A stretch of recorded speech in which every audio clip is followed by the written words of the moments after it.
things like Confucius and some of those Eastern philosophers and stuff like that. There's just so much that is passed down. And then so much of the history we have is because something fantastic enough that we... All right, welcome to another episode of the Joe and Doug Show. We're excited that you're here with us. This is the spot where we do our best to bring out the best version of you, talk about our shortcomings, talk about our mistakes, talk about our successes, and the things that we're kind of believing, working on, doing in our own lives to help bring some encouragement. Lately. We have. Brutal. We have. And it's Groundhog's Day. Is it? Yeah. No? Nah. I'll never forget the first time we mentioned that in our house. Charlotte came home from school. She had to be in kindergarten or first grade. She was like, it's Groundhog's Day. She's like, why do they bring a groundhog out to decide if winter's going to keep going? Like, does that actually work? Like, you could just watch her like a little 6-year-old mind. Like, that does not make any sense. Like, I would not ask the dog for the weather. No. Thank you, Charlotte, for being sane. Yes. And, but a tradition nonetheless. And then obviously, probably the best thing to come out of Groundhog's Day is the movie. Yes, Groundhog's Day. is. I will agree with you there. And the whole idea, the day keeps happening over and over and over and over. Which is wild. How's your week? Good. It's been a great week. Lots of stuff to do. That's for sure. That's good. So I want to talk about doing stuff that is outside of our comfort zone. Ooh. And I know this is right in Joe's wheelhouse. Yes. And a lot of the stuff that I deal with either on a personal level, all tends to be in the wheelhouse of spirituality. And a lot of times in the echo chamber of Christian spirituality. So I do spend a lot of time talking with people that already either believe like I believe or tend to agree with at least a certain strata or bit of what I believe. And so we have some sort of common layer. And I had the opportunity to do a podcast earlier this week. It was actually really good. I just got tagged in it, so I'll just post it now with a gentleman that my brother-in-law hooked me up with. He is an atheist who had never read the Bible before and is reading the Bible, trying to do so with an open mind, and wants to get some people on the show that think differently than him. So it was a real great conversation. I had a lot of fun with that. But it definitely is a stretch when you go outside of that sphere. Most people live in their little bubble and tend to stay there, whether that's family values, Midwest culture versus like, it's very difficult to, or not difficult. It takes an intentional effort to cross out of the comfort zone, because we naturally do the things that are comfortable. We stay with, the tribe that we're a part of, the people that think like we do, the values that we have. But I stinking love conversations like that, because they stretch me. They make me look at things through a different lens and keep me sharp.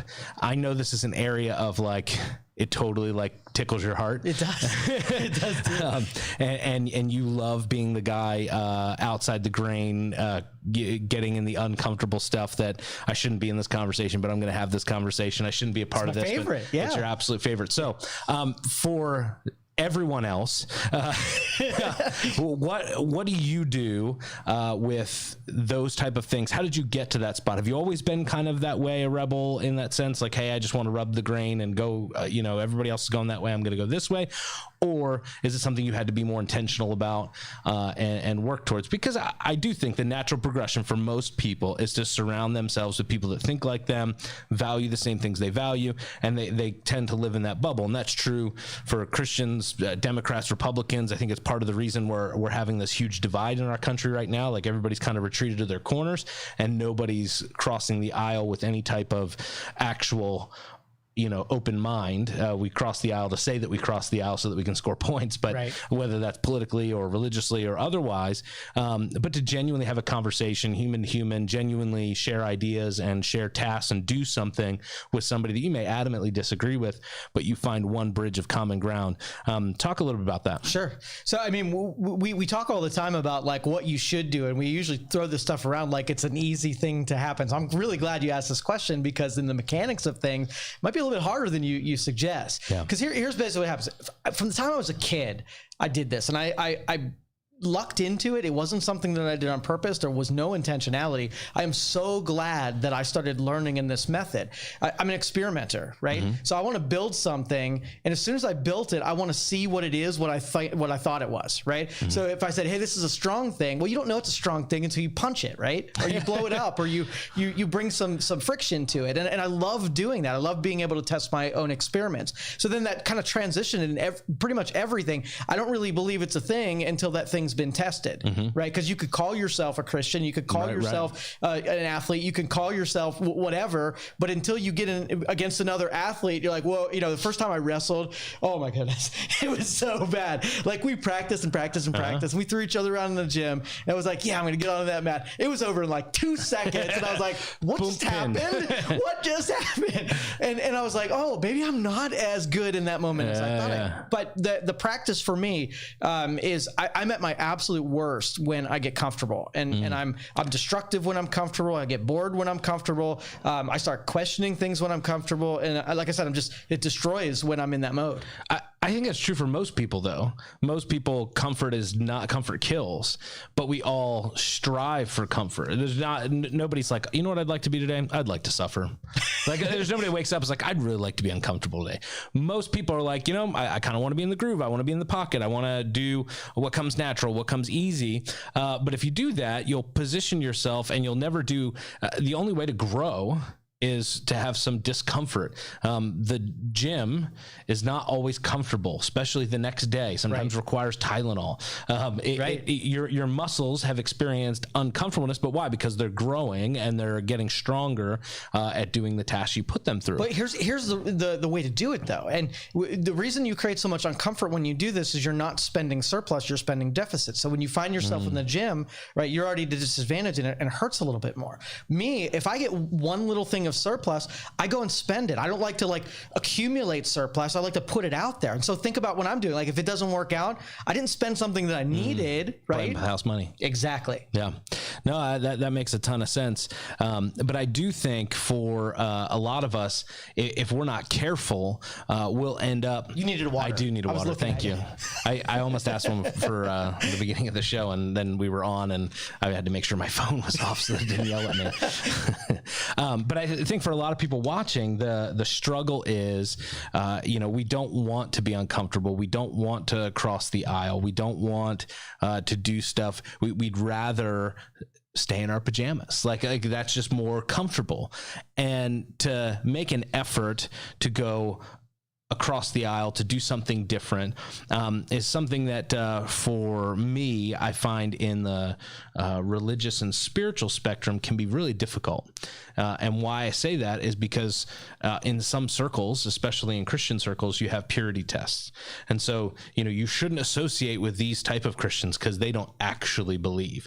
And you shouldn't associate with these people because what they believe, they're in a cult. And you shouldn't associate with these people because and you have all these don't touch peoples. And I'm often the guy in the corner going, yeah, but I think we all want to feed hungry people. Can we do that together? Like, I don't have to get together and worship with them. I don't even have to agree with half of, I'm not going to move to their compound.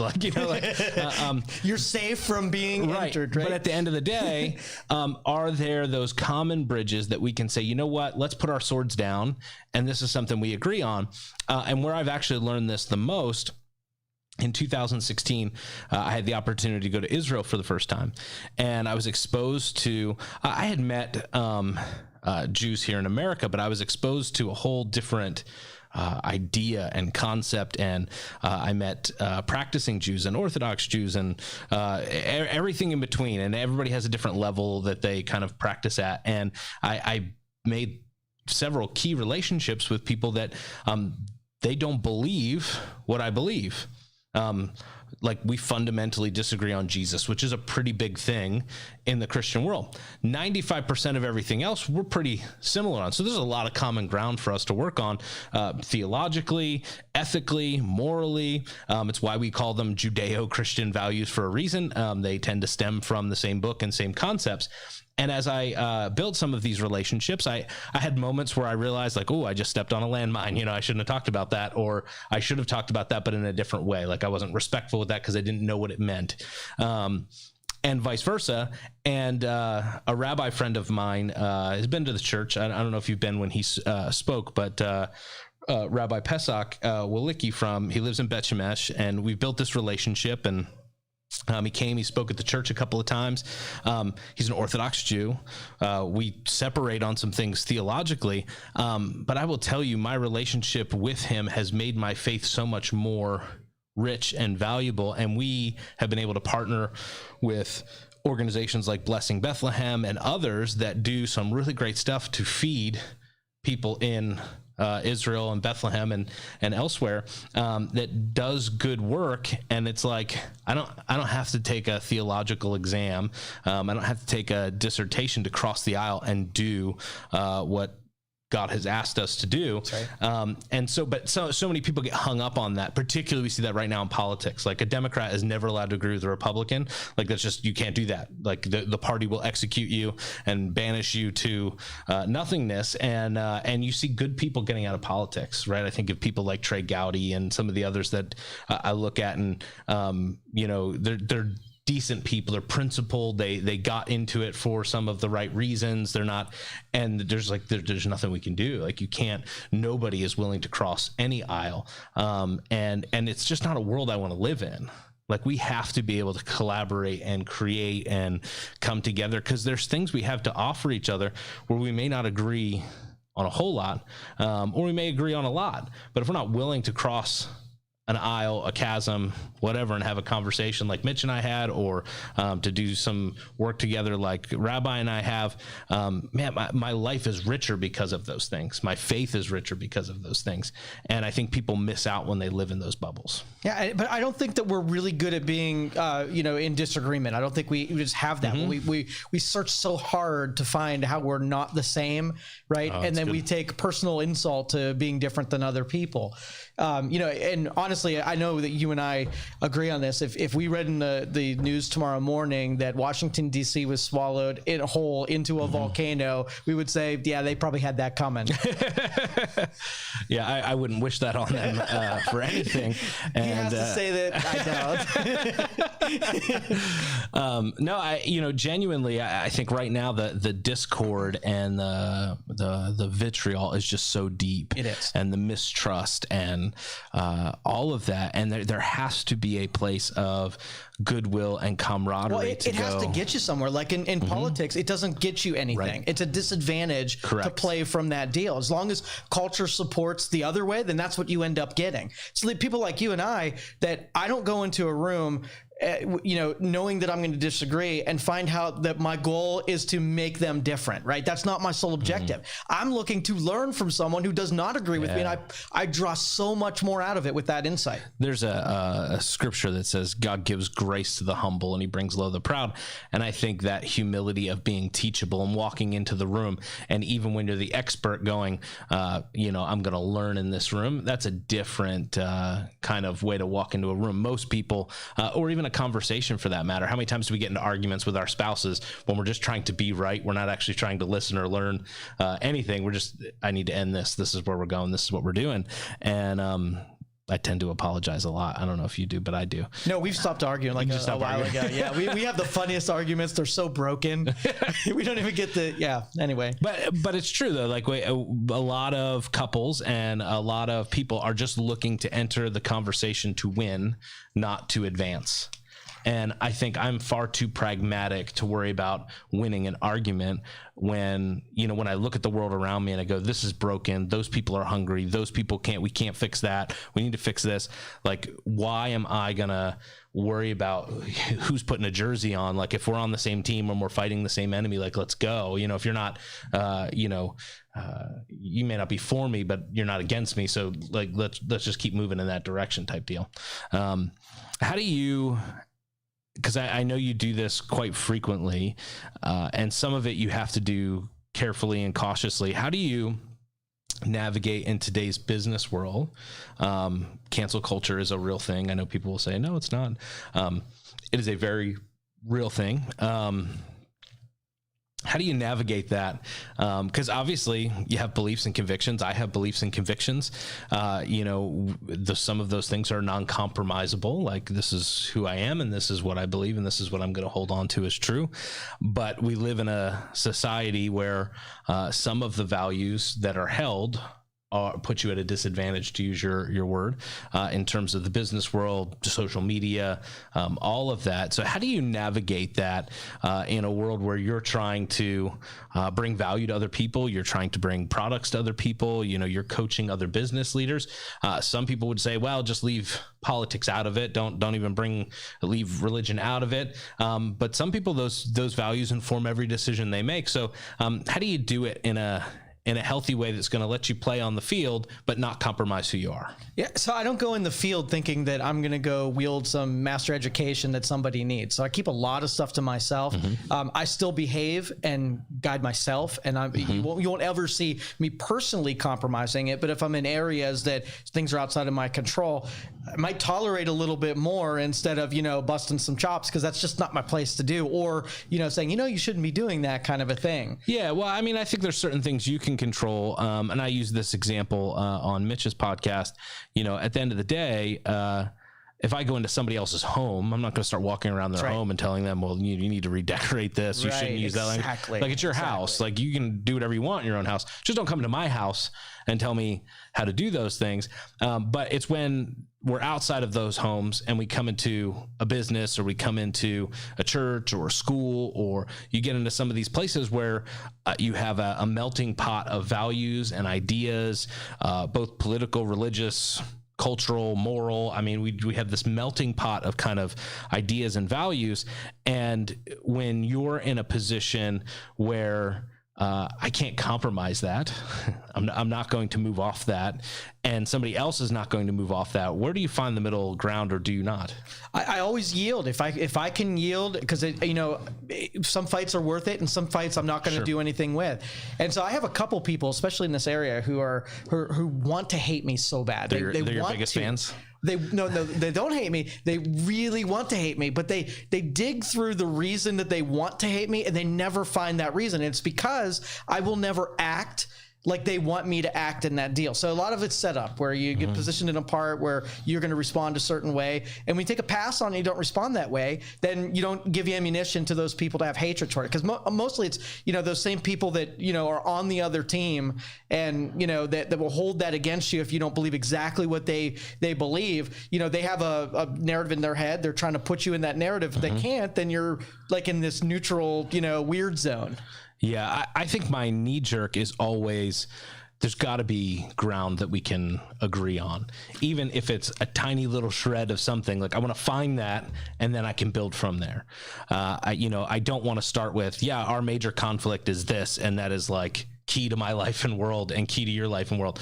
Let's leave that over there, but we can agree on this little area. So let's focus on this little sliver where we're at, because that's the one thing we know we agree on, and let's build from there and see what we can build. And if we can only build 5% or 10%, so be it. But I'm not going to get hung up on these 5 or 6 huge things that we may adamantly disagree on. And it doesn't matter. I could talk about it till I'm blue in the face. You're going to be on the left side. I'm going to be on the right side. And that's a giveaway too. When somebody leads with something and it's like the worst thing, right? You know what their intention was. Shut down. Not going to fight this one out. I know what you're after. Yeah, people do that in politics all the time. Yep.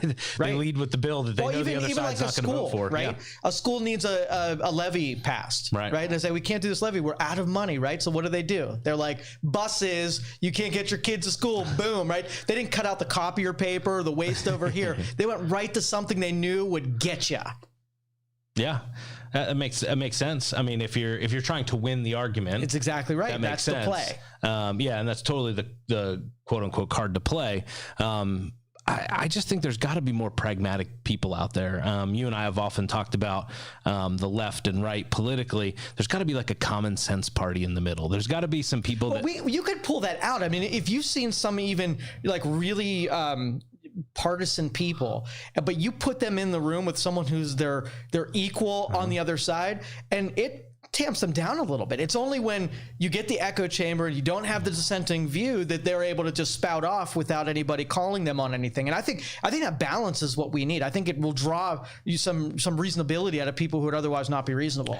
So with all that's gone on with quote unquote cancel culture, social media, some of the stuff that people being blocked off of apps and apps being shut down and all of that, I hear the cries of one side of the political aisle versus the other crying foul. And I know you and I have had the free speech conversation. How do you think that should be navigated? Should it just be left up to the free market? Because after all, I mean, Facebook, Twitter, etc., are free companies that can do what they want. I'd love for them to be consistent. But at the end of the day, like, I can choose not to do business with them just like anybody else. But the slogan that's been going around lately is we're not infringing on their freedom of speech, but we don't have to give them freedom of reach, has been this cute phrase that they've been using on the mainstream media. My concern is, if we don't have a level playing field for reach, what's the deal? Who cares about freedom of speech if you're saying it to the wall over there? So how do we navigate dissenting opinions and having a divide where we have to cross the aisle and we have to shake hands with the enemy, so to speak, and that conversation, there's a big wall built in the middle, and the people that should be encouraging that are actually withdrawing it because of, well, we're protecting you, is really what it comes down to. So how does that play out? That's a big... Oh, it is. And okay, so this is more philosophical. We got to frame this. So if you're looking at it from the dynamic of the individual, it's a quandary because there's no answer. Like, this is something that plays out regardless of how you feel about it, regardless of what little micro things go. If you go from 20,000 feet and watch what a culture does, you already know what comes next. The pendulum is swinging 1,000,000 miles in one direction and 1,000,000 miles in the other direction. So it is a self-correcting process that, yes, is going to be more injurious than it could be if reasonable people be like, this is kind of dumb, this has a bad end, right? But that's not going to happen. So you might as well say, okay, well, let me try to just do what I do and support the other side of the pendulum swing till this thing balances out. Yeah. So does it ever balance out? It does. It's balanced out every time that this is tried historically. Well, I think, though, like, even when you talk politics, right, we go from Democrat to Republican, back to Democrat, and the pendulum keeps swinging. It seems to swing further and further each time, each election. Is there a time where the pendulum breaks and we finally get like... Well, you're looking at, that's about 5,000 feet. Okay. 20,000 feet's even above that. Okay. There's no politics, right? Right. We're talking like on a civilization standpoint, like an entire grouping of humanity. Yeah. And historically, if you watch civilizations as they build up and then they recede a little bit and then they build up a little bit bigger and then recede, you can see where we're at and what exactly is happening next. So if you look at the chart of how civilization circuit goes, we're getting into apathy, right? So apathy means where you're comfortable and you really don't care what happens. You put your faith in the team spokesperson does all the things for you, and you're just kind of along for it. Okay, so if we're in the direction of apathy, but then you have a bunch of people who start caring about the trajectory, then we're kind of making this break away from apathy towards something else. But it's going to go back to apathy because that's where we're headed. So, your car's going in one direction. Like, you could run to the back of the car and you moved a little bit this way, but you're still really heading towards that apathy. So what happens next? You're going to have people that are going to look for leadership that wants to help make decisions. So pick a group that is leading someone towards, let's just say I give the responsibility to someone who can handle decisions. Name a group right now that deserves that responsibility. Very, very, very few, right? Yeah. Right? So that's where you're headed. So there is no hope. Good night. Thank you.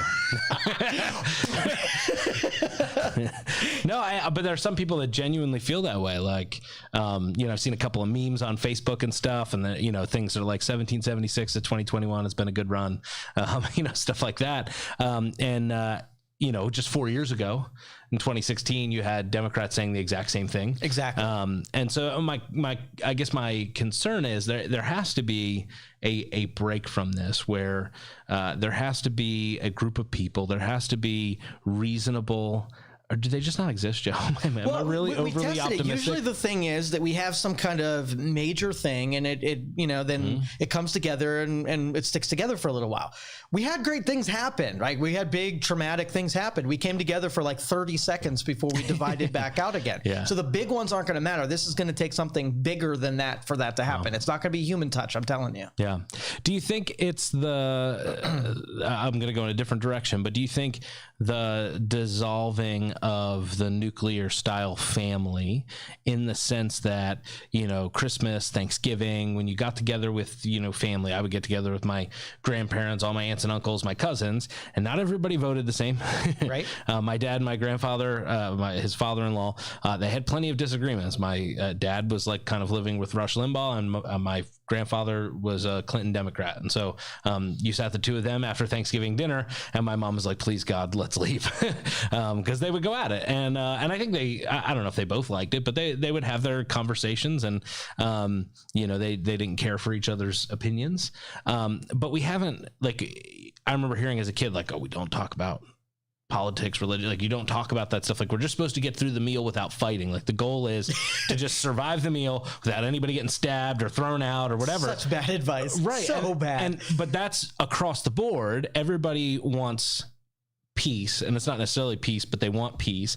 And they want the absence of conflict. Yes, and that is it, because that's what we're hungry for. We want people to agree with us, right? We want to surround ourselves with people who will say the same thing we do, and we need to distance people who say different things. Right, and so that forces whoever's in the minority at Thanksgiving dinner. It's kind of like, I don't feel like arguing with them. So, oh yeah, sure, and they just kind of keep it quiet. I'm not going to raise, or you get some argumentative people, and they'll sit there and they'll go at it, politics wise, and so. Or whatever, my dad would argue over Philadelphia sports. I mean, didn't matter. He just liked a good argument and discussion. Right. But for most people, we want to avoid that like the plague.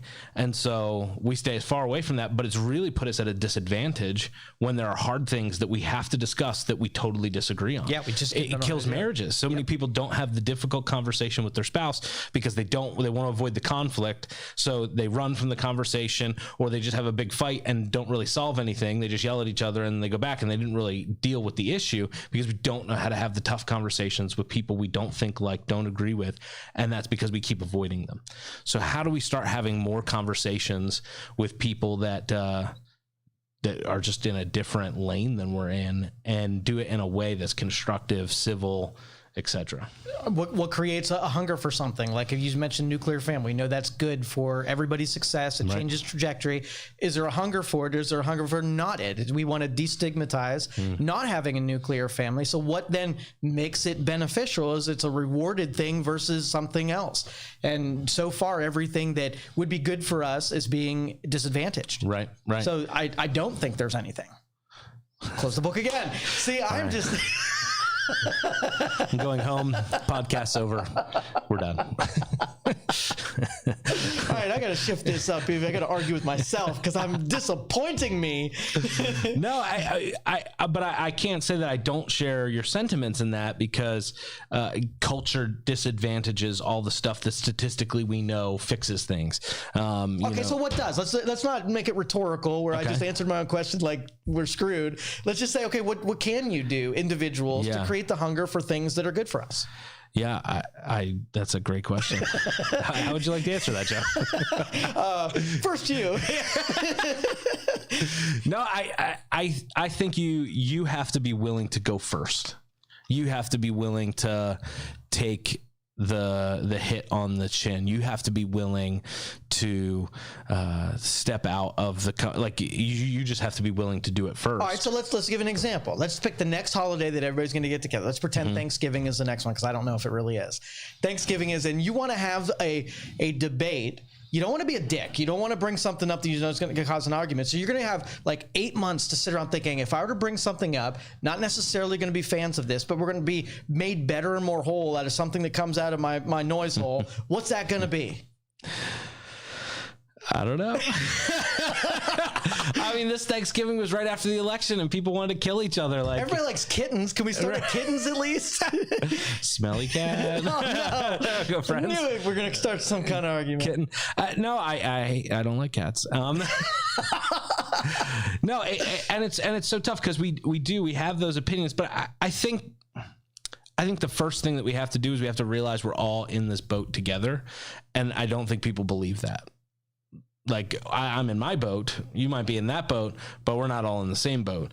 And if we don't understand that, like, you know, if I don't have a vision and a place for my family in terms of like, hey, as a family, we're all in this boat. So the kids, like, you can disagree with my rules, you can disagree with this stuff, but we're rowing in this direction. I'm the leader. Well, you're going to feel that every change outside of your boat is a threat to the survival of your family, and so you're not going to be able to embrace things because everything is the end of the world. Yes, and that's parents do that, right? They put their kids in a bubble, and then anything that comes on the outside, well, no, that's different than us. We'll keep it over there. We'll keep that over there. Yeah, and we raise our kids in this spot, and then they get to college, and then they do whatever they want, or they move out. And it wasn't quite as bad as you worked it up in your head that if they did X, like your kid smoked, right? Guess what? Didn't die probably. Now. Yeah. Eventually. Yeah. But I guess for me, my cry and my heart in this is I think there's more reasonable people out there that are willing to pragmatically be willing to cross the aisle, to be willing to have some of these conversations, and to be willing to say, you know what? I don't necessarily agree with that, but we have to come to the spot where we think the person on the other side of the issue isn't Satan. Like right now, like in politics, on the other side of the aisle, whoever that is, if they have an R next to the name or a D and you're on the other side, that person has no good intentions. They're straight from hell. Everything they want to do is to kill everybody. And that's the way the conversation starts. So how do you formulate any type of policy where I could vote? I can't vote for Satan. Like I'm never going to do that, and then vice versa, and so you have these two opposing sides. But then you get the same thing when it comes to religion, family values, all across the board. The person on the other side is obviously the devil, horrible incarnate person, and I can't have anything to do with them. And so you end up with these huge chasms, and there has to be some other people out there that are like, hey, I'm willing to build some bridges here. You know, yes, there are some uncompromising principles that I hold to and some beliefs that I have, but there has to be some pragmatic areas where we can all be in the same community, in the same country, and move forward. You know what we really need? We need a bunch of Jed Hills. There's nobody that shapes other people's everything like a guy like Jed Hill.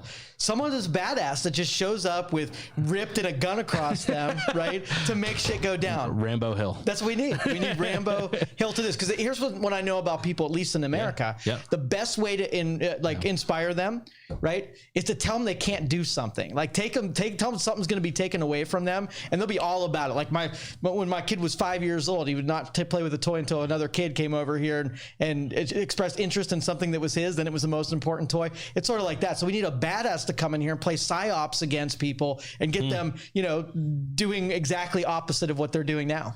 So you're saying reverse psychology. Reverse psychology. Has to be a badass involved, though. Well, because we buy into celebrity.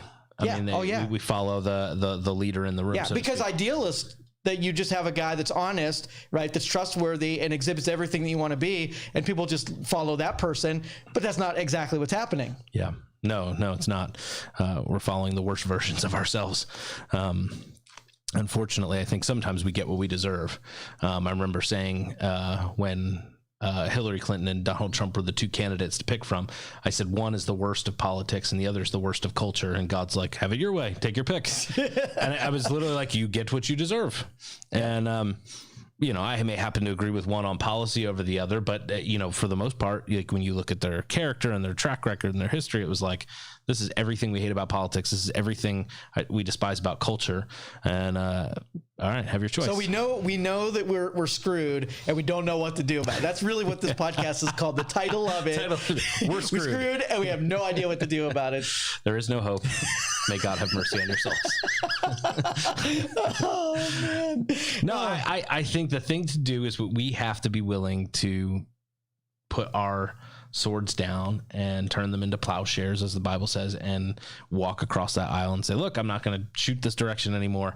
I don't agree with anything you're saying, but we're brothers, we're cousins, we're whatever, and we got to move forward. So what's the way forward, and how are we going to do this? Well, I have an appreciation for what you're doing, and I think you should keep doing it, and I got your back, and I'm doing things, and I hope you'll have my back. We'll keep doing what we're doing, and hopefully people follow us through that, and we don't have to worry about the cultural change. That will take care of itself. Yeah. That was more hopeful. That was more hopeful. It was good. The culture is the hard part, though. Yeah. Maxwell says that culture eats vision for breakfast. And so, like, you can have all the vision in the world, but if you don't have the culture to sustain and carry that, someone else said, when people used to put their vision statements on the walls in businesses and churches and stuff, they would say, it's what's happening on the wall happening down the hall. And it's true, because you can put whatever you want in a vision statement, or you can put it whatever. Oh, we want to be more pragmatic, or we're going to start a new political party, or what, like, you can do all of that sort of stuff, but if you don't have the culture with you, forget it. That's true. So really, I guess what we're talking about is not necessarily having conversations across the aisle, not about just extending a hand, but we have to shift culture in such a way that we can all row together. Yeah, because if you start doing the things that we're talking about, that's that common ground, you'll have people join you doing those things, and you don't have to have conversations about it. You'll just have someone that's close enough to you that get to know you instead of like what they think about. You know how many people probably in your own communities have a totally different version of you in their head because they just don't know who you are. Yeah.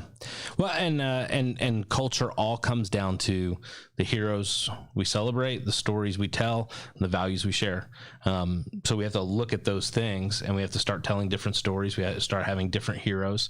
I think of, when you were growing up, the heroes were vastly different than the heroes the kids have now. I'm not just talking superheroes, but even like the figures that were propped up and whatnot, and the stories that were told were different. And the stories and the values, like, I even watch, the cartoons along with my kids, and sometimes I'm like, well, that was a garbage story. Like that's a bunch of crap. Yeah, it was cute. It was funny. You guys laughed through the whole thing, but I don't agree with any of those values at all. And when you look at that, that's what creates the culture, is the stories and the heroes exemplifying the values. And, you talked about having a Rambo Hill. That's a hero, and you have to have a hero for people to rally to.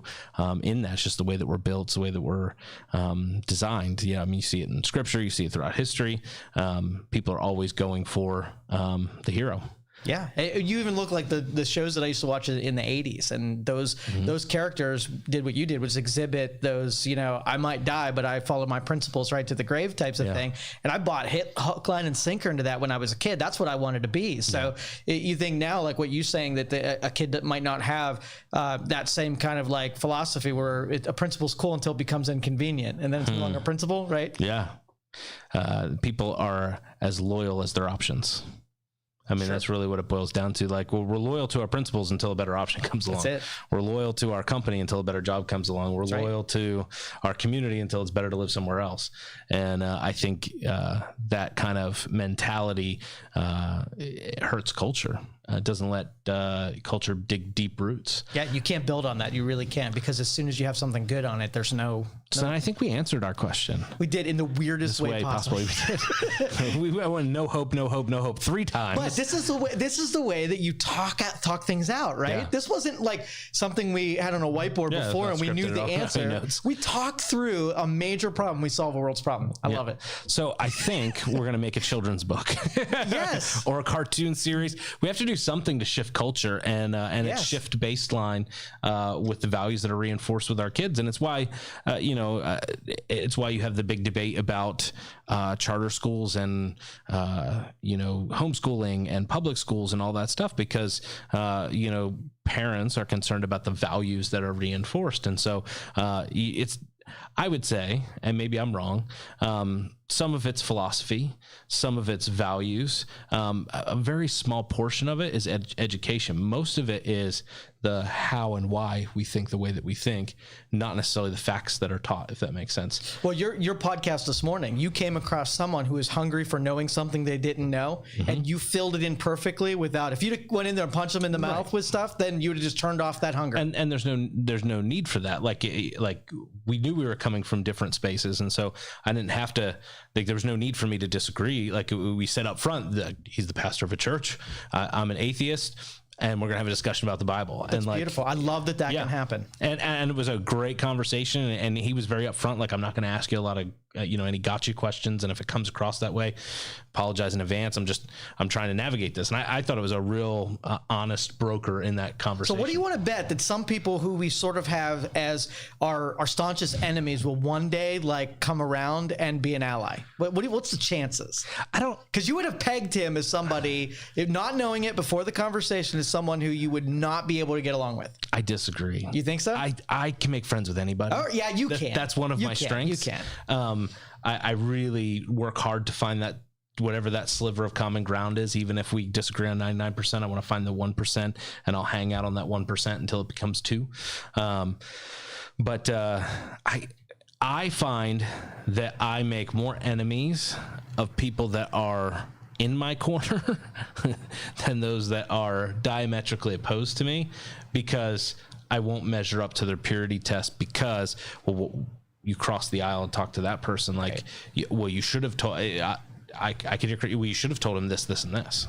Like, I can hear Christian. I could name 3 that may listen to that podcast, and I'll get private Facebook messages from them saying, a real pastor would have said would have laid that out.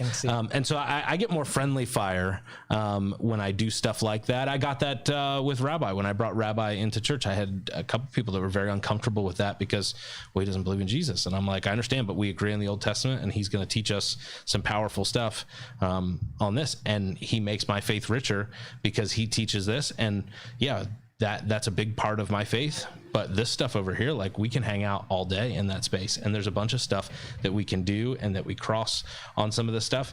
But you take a lot more friendly fire when you start reaching across the aisle. I mean, just think about it, even politically, like any Democrat that goes across the aisle, or who is it, Liz Cheney, the Republican that voted to impeach Donald Trump or whatever, or is, I'm not even sure the whole deal, but everybody hates her now. All the Republicans are like, we're voting her out and everything else. Like, she's taking friendly fire for doing something, whether you disagree or agree with her conclusion or her principle. She went with the other side, right? And so everybody's like, what else floats? Witches, and it's over. And so when you do this pragmatic side of things, when you do the practical, when you take the middle road, when you cross the aisle, people will call you a compromiser. They will call you, well, you're just not really, you don't really believe these things or whatever. And it's like, no, I actually really do believe all these things. I just think the people on the other side are inherently just as valuable as the people that are on my side. And so I want to figure out how to cross the chasm, because I think we need them. Wow. I hope that's inspiring. No, that is. And I'm thinking, like, you started off the program by giving the exact example of what we need to do more of to change those things. And then we had a conversation as if you didn't say that. And we were like, man, what should we do? I don't know. There is no hope. I had a professor in college that he would get up there and I don't know, it'd be 3-4 weeks into the semester, and he would have given his first exam or a couple quizzes, and people were like tanked, and he'd be like, listen, class, there's always hope, it's called next semester. And he'd say a little twinkle in his eye, and he was serious. But truthfully, I do think there's hope, and as much as we are in a frustrating time in our culture where it seems like everybody's at odds, I do think there are more people that are willing to have conversations, that are willing to compromise for the good of our country, for the good of humanity, for the good of the community, for the good of life. And I think finding more of those people and having more conversations like I had with Mitch, and relationships like I have with Rabbi, like, those are important key relationships that make me better as a Christian and as a human. And so I want to do more of that and forget everybody else that doesn't want to do that. Amen. Good thinking. We'll see you guys Thursday. Thank you for listening to this show on Youngstown Studio. If you like our programming, we invite you to subscribe to our YouTube channel, follow our Facebook page, or subscribe to your favorite podcast platform like iTunes or Spotify. This is original Youngstown content, and we would appreciate you sharing the video